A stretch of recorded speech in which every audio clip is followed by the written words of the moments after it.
I'm nervous about today's video. The kids are in the pool right now, so I am gonna take this time to chat with you guys.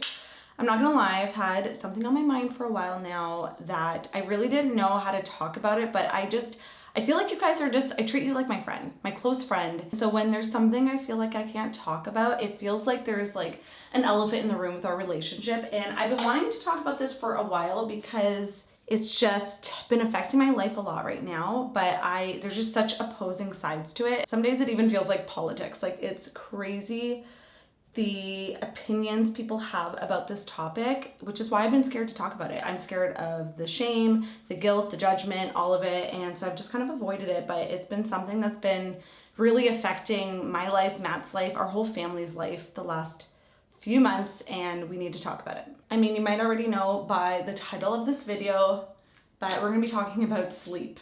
So if you're anti-sleep training, maybe this video isn't for you, because I can't take any more guilt on how I raise my kids. I just want to tell you guys what's been going on with our family, what we're doing, and I can't talk seriously while there's foundation dripping down my face. And if you are also a tired mama and you're just like, what are you doing to get sleep? I'm gonna talk about it today, and if it's not for you, that's okay. You can skip this video. I need to get this off my chest, but also I just wanna be honest and open with you guys, and that's what I love about the internet, as much as it can fire back at you sometimes. Okay, you guys know we sleep trained our daughter, our first Sage. We sleep trained her at about 6 months old.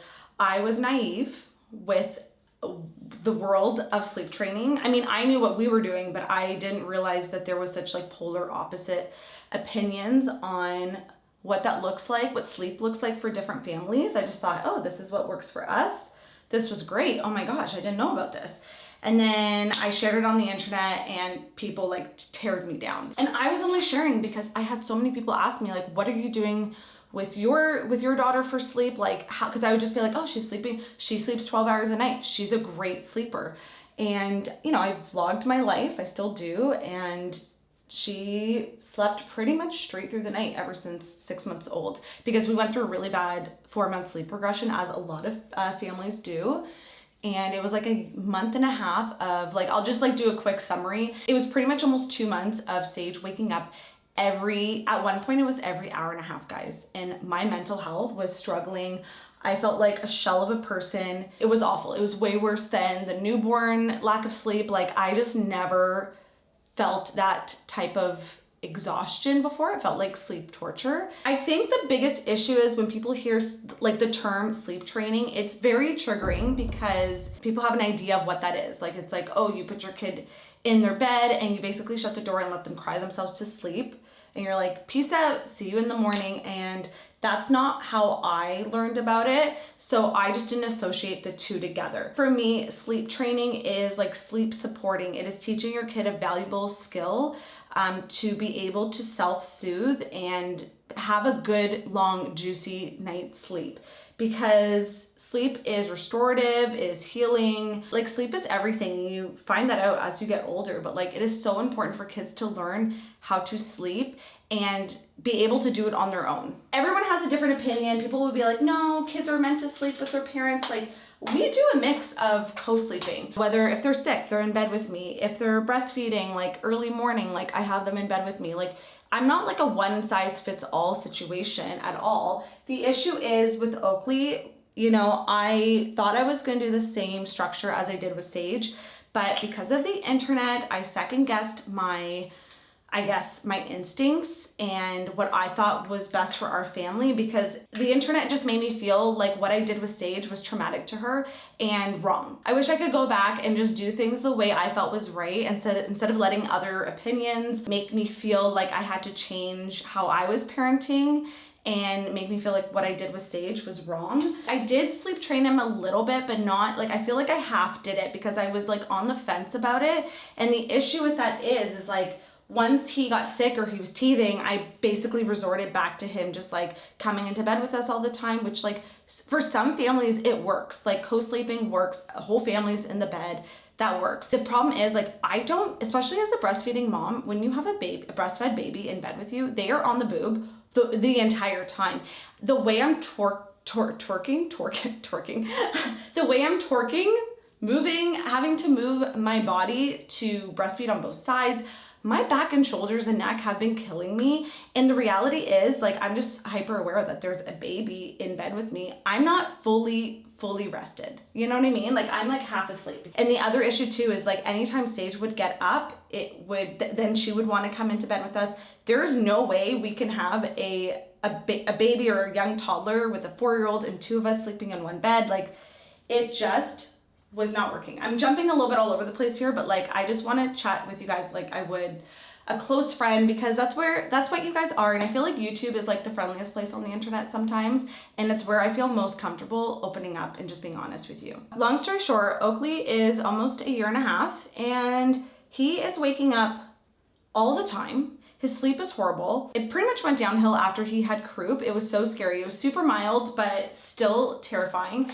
And essentially it is inflammation of the upper respiratory system. Like, they just have like a smaller system, and it just sounds like they can't breathe. Like, it just is more restricted.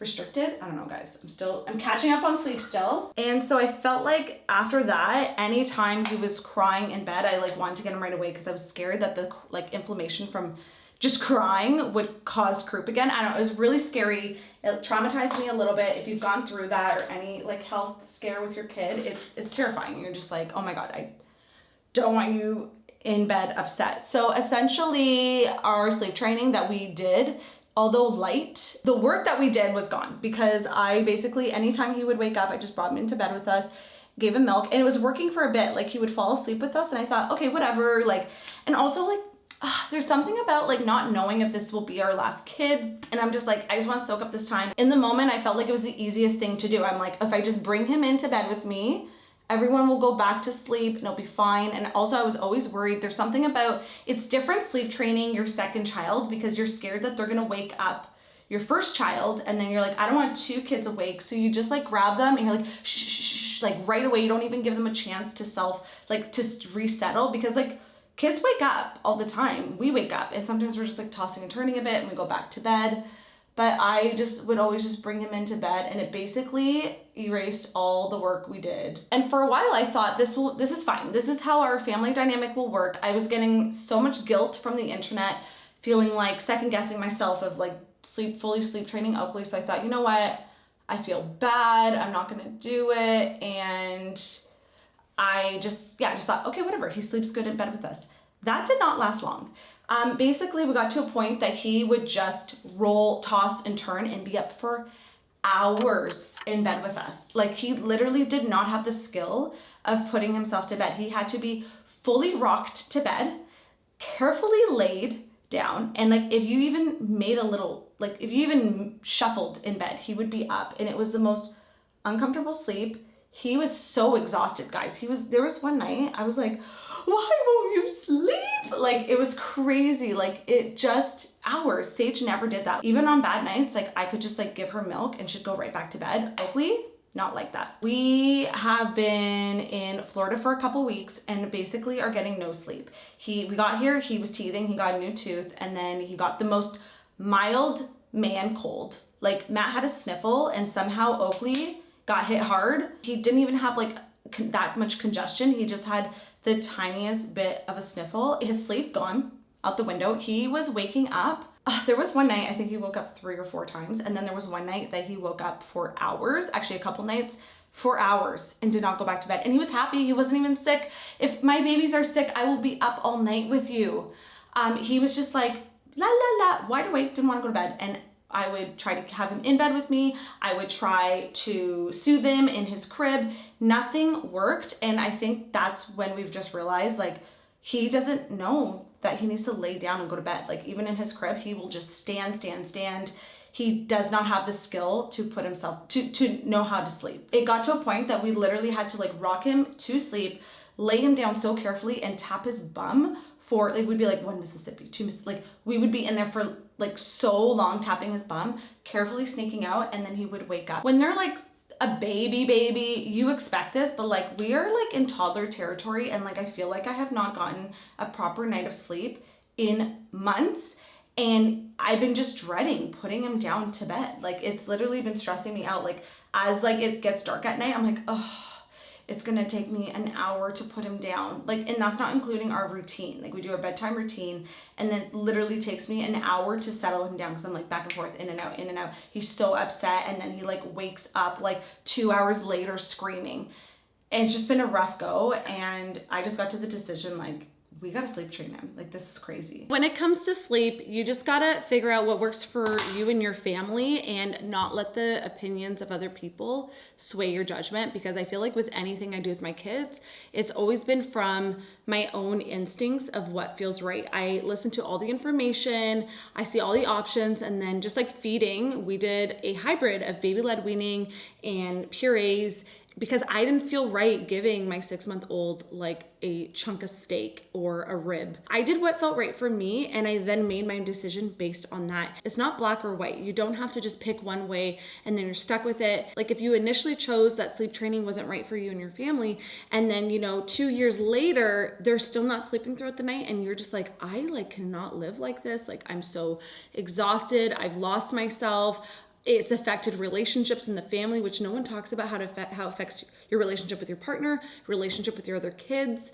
There's many times Matt and I have to sleep in different rooms because we need one of us to be fully rested to deal with the other child, and also so the other parent who's been up all night can get some sleep. And also, like, my daughter is always asking, like, why can't mommy put me to bed? Why is it always daddy? That's not fair. I'm exhausted. By the time it takes me an hour and a bit to put down Oakley, I'm too tired to have a conversation with my 4-year-old about like why the world is round. You know what I mean? Like, I'm mentally and physically drained at the end of the day. Like, she literally calls the guest room daddy's room right now, and I'm like, no, daddy and mommy sleep together.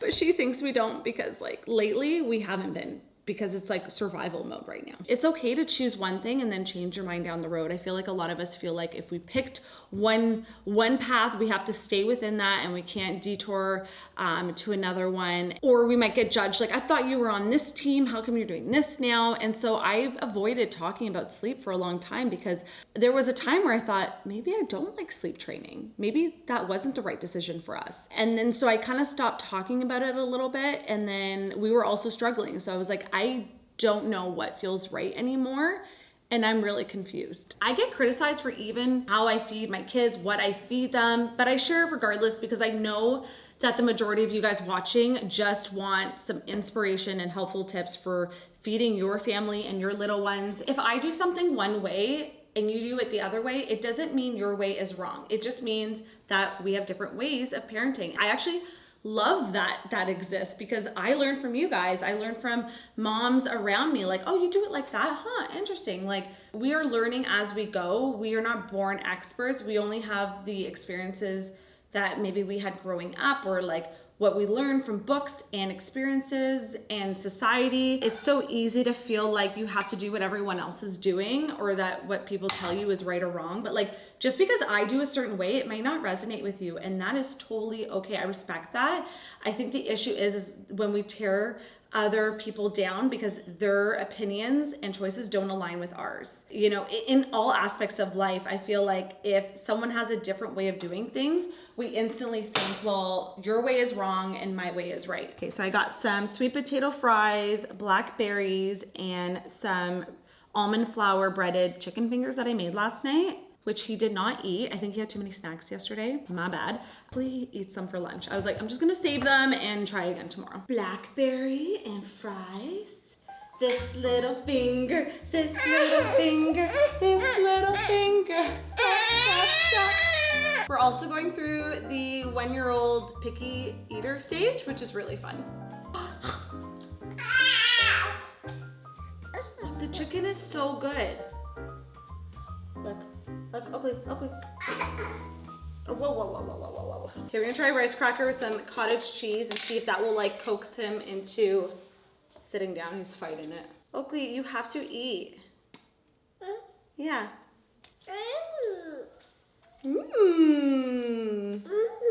You know what? If this is how he gets his protein, so be it. But you have to sit down. Is that good? So whatever gets them to sit down, I find it's all about baby steps. Even if he just eats one thing off of his plate, I feel like it's successful if he just sits down and just starts creating that habit. Sage got really picky around this age too, so I'm not stressed out. You just have to be consistent. This is a whole other video, guys, but don't give up if you have a picky eater. It's so normal at this age. They're figuring out what they like and what they don't like, which sometimes feels like it's everything. So I ended up having a call with my friend who's a sleep consultant, Lily. I will link her below. She literally, I always say she like just changed our lives with sleep when it came to Sage.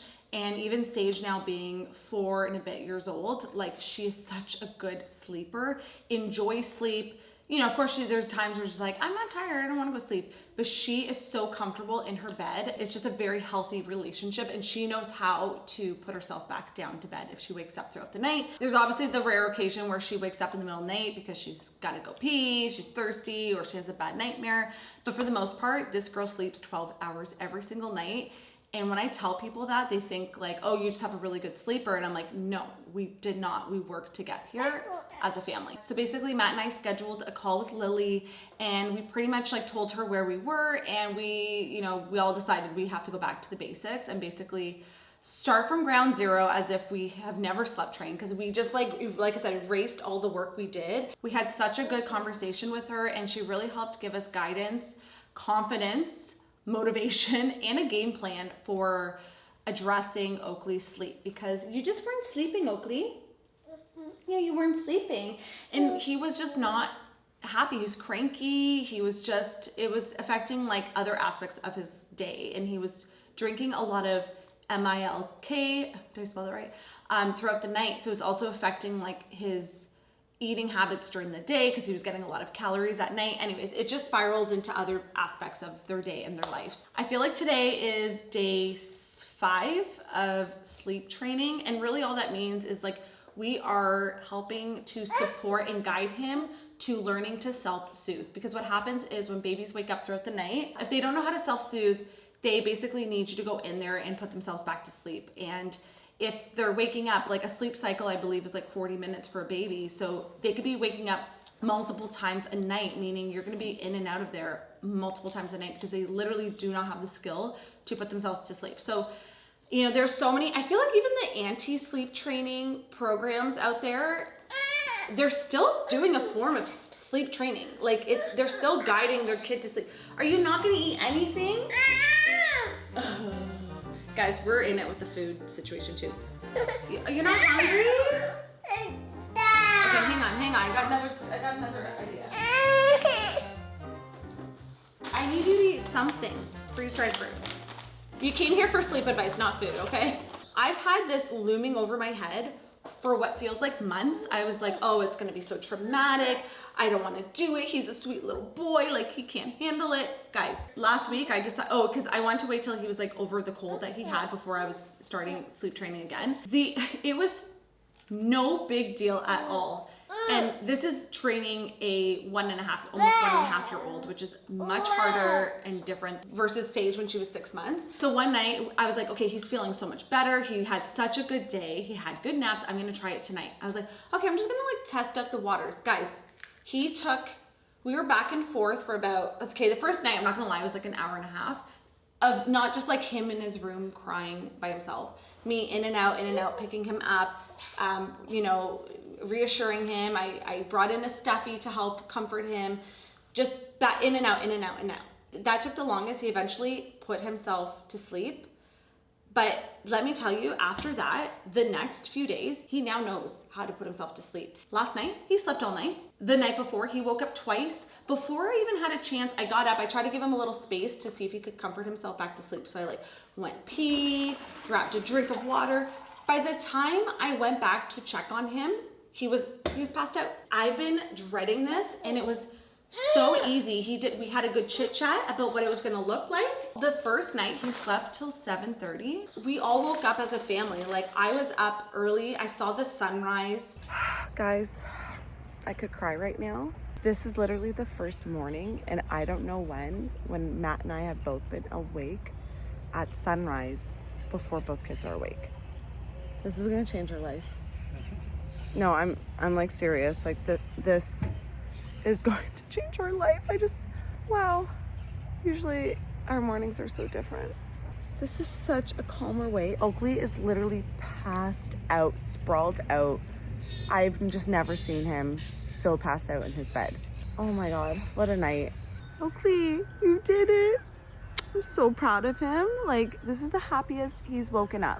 He's always like freaking out in bed in the morning, like, get me right now, I'm awake. He just seems like calm and well rested. Even though we did not sleep the whole night, we were definitely up for a chunk of the middle of the night. High five. Yeah. You want some milky? You want some milky? Yeah. Okay. This is such a nice morning with my babies. I felt like a better parent to my first child because I wasn't like half asleep feeling like a mom zombie. And we had the nicest like time outside by the pool in the morning, cuddles, like everyone was just like well rested. And it just reminded me of like why we did this with Sage. And I think I just forgot about it, or I got lost in my thoughts with like the judgment of the internet. This is what works for our family. And this past week has just been such a different experience with how I've felt around bedtime, how Oakley has been feeling. We are almost a week in and he knows now how to put himself to bed. He barely cries. He's just kind of like standing there looking around and he's like, okay, lies down with his stuffy and he's out. And I'm just like, oh. How do you feel? Do you feel traumatized? You a happy boy? Yeah. Okay, hang on. Hang on. All done? Oakley, all done. All done. Do you want some water? All right, this guy's cleaned up. Just gave him another rice cracker. At this point, guys, I don't care. Eat your rice cracker. You are sleeping. You are sleeping. Yay. High five. High five.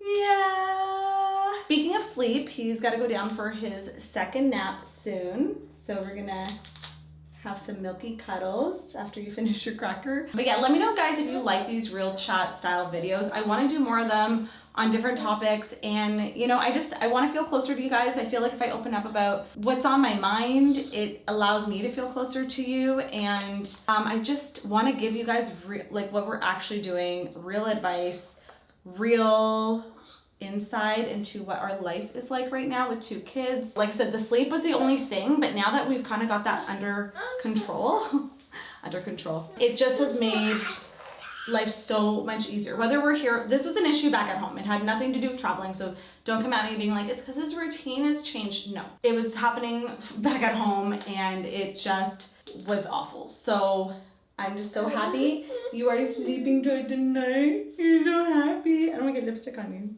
Mwah, my big boy, I'm so proud of him. Okay, and anyways, I'm happy to do more videos on this topic. I feel like so many people get hate and shame, and I will take it for you if it means that I can tell you a positive story and that it doesn't have to be this ugly, scary thing. Thank you so much for watching, and I'm just sending so much love to you guys, regardless of how, even if you watch this video and you're like, still not sleep training, I send you so much love and support. And I just want you to do what feels right for you and your family and what gets you guys sleep. Whether that means you guys are all cuddling in a bed together every night. Like, that to me looks so cute all the time. It just does not work for our household. Trust me, we've tried and it was the worst sleep we've ever had. I don't know if it gets easier for families that do that. I don't know, but it doesn't work for us. Okay, Oakley, say bye. Bye.